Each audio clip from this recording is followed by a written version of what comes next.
प्रियव्रत जी के वंश में मनु जी के पुत्र हुए हैं प्रियव्रत।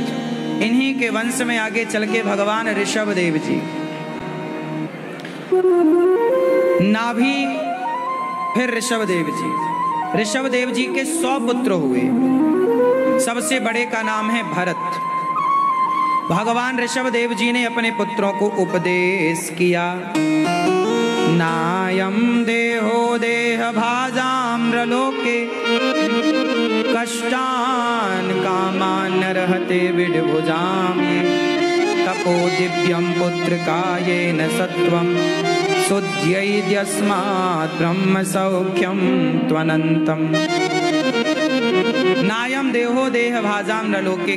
भगवान ऋषभ देव जी कहते हैं कि हमें ये शरीर भोग विलास के लिए नहीं मिला, तपो दिव्यम, तप करते हुए उस परम तत्व को पाओ, उस परम पिता परमात्मा को पाओ, जिसको पाने के लिए हमारा और आपका जन्म हुआ।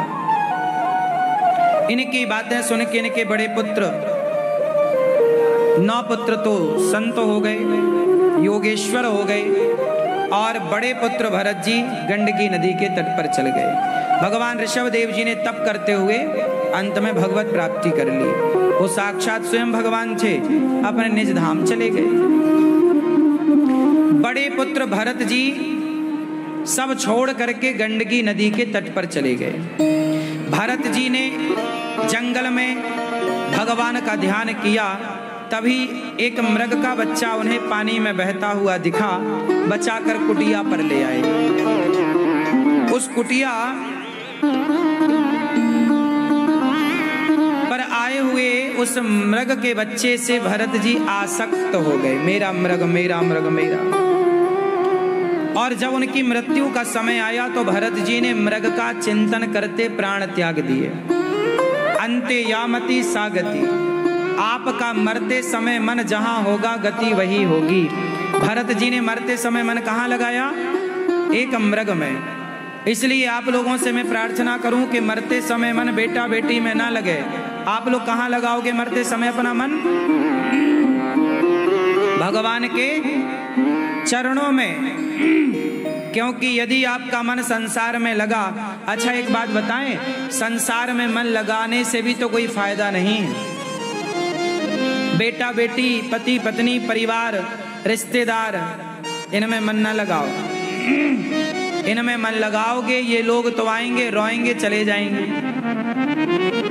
ये दुनिया तुम्हारे मरने में केवल रोने आएगी। और लोग आजकल रोते भी बड़ा तरीके का है। नहीं, आजकल लोग आते हैं और आप मरे पड़े रहोगे। आप सोचते हो मेरे बाद मेरे बेटे का क्या होगा, मेरे पोते का क्या होगा, मेरे परिवार सब बढ़िया होगा। आप तो आराम से मरो बिंदास। इतनी फिक्र काहे करते हो? तुम्हारे बाप दादे सब मर गए, बताओ क्या काम रुका उनके बिना तुम्हारा? ऐसी तुम मर जाओगे, तुम्हारे बच्चों का भी कोई काम कोई ना रुकेगा काम। इसलिए बिंदास मरो मस्त, भगवत चिंतन करते समय भगवान का नाम जपते मरो। ये सोचते ना मरना मेरे बेटे का क्या होगा, बेटे सब बढ़िया होगा। पालनहार सबके भगवान है। जब आप मर जाओगे ना तो क्या होगा? पड़ोसी चाय बना बना के लाएंगे। याद आ गई ना आपको? वहां सास मरी पड़ी है, पड़ोसन कह रही है सुन जरा चाय पी ले, अदरक वाली ठंडी हो जाएगी। सास मरी पड़ी है और बहू चाय पी पी के फिर चाय खत्म, फिर रोना चालू।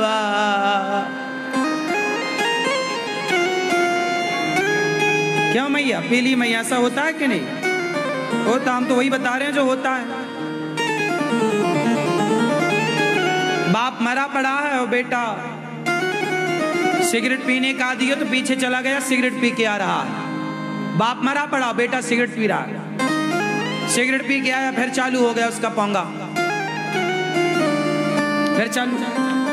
ये दुनिया को कोई फर्क नहीं पड़ता कि आप जिंदा हैं कि आप मर गए। मेरे होने ना होने से कोई फर्क नहीं पड़ता। ये संसार भगवान चला रहे हैं, वो अपने तरीके से चलाएंगे। किसी के बिना किसी का कोई काम, इसलिए इस घमंड में मत रहो कि मेरे बाद क्या होगा, तुम्हारे बिना सब अच्छा होगा। तुम जबरदस्ती पकड़ रखे हो जगत को, छोड़ो और भगवान के चिंतन में लगो। अपना कल्याण चाहते हो तो प्रभु की शरण में आओ और भगवान का चिंतन करो।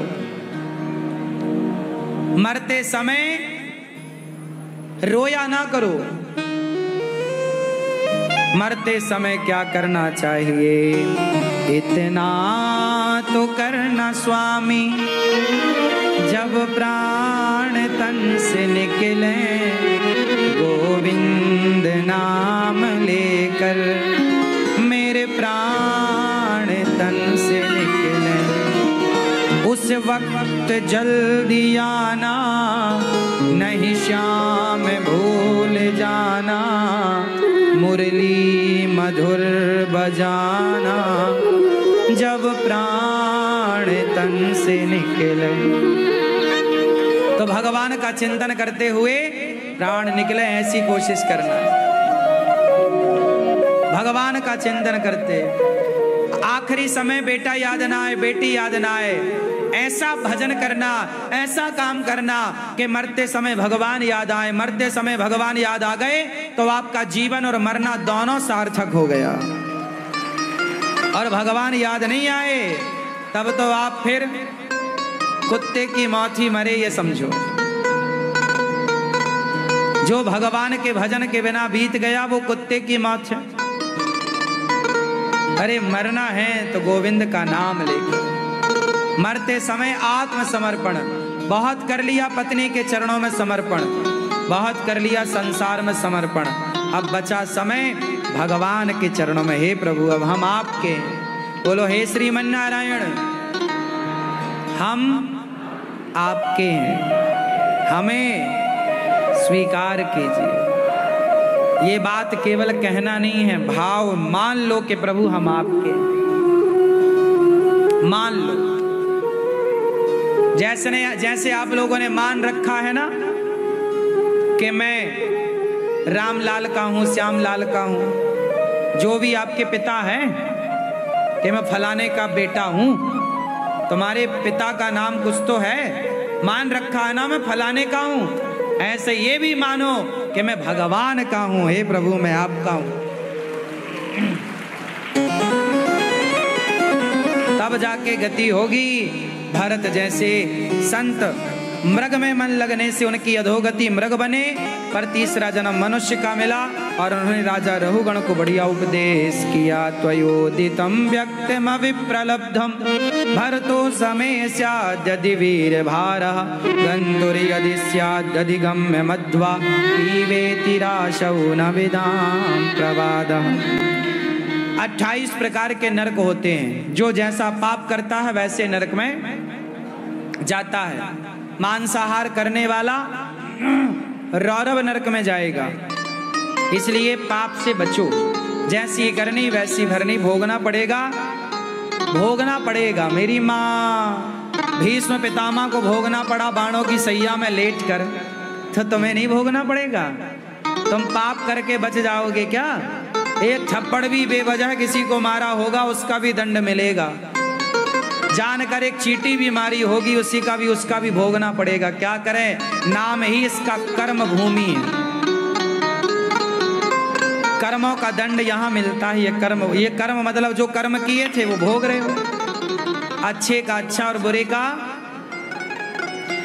अजामिल जैसा पापी बड़ा पापी था, पर मरते समय क्या बोला? अजामिल ने मरते समय क्या बोला? नारायण।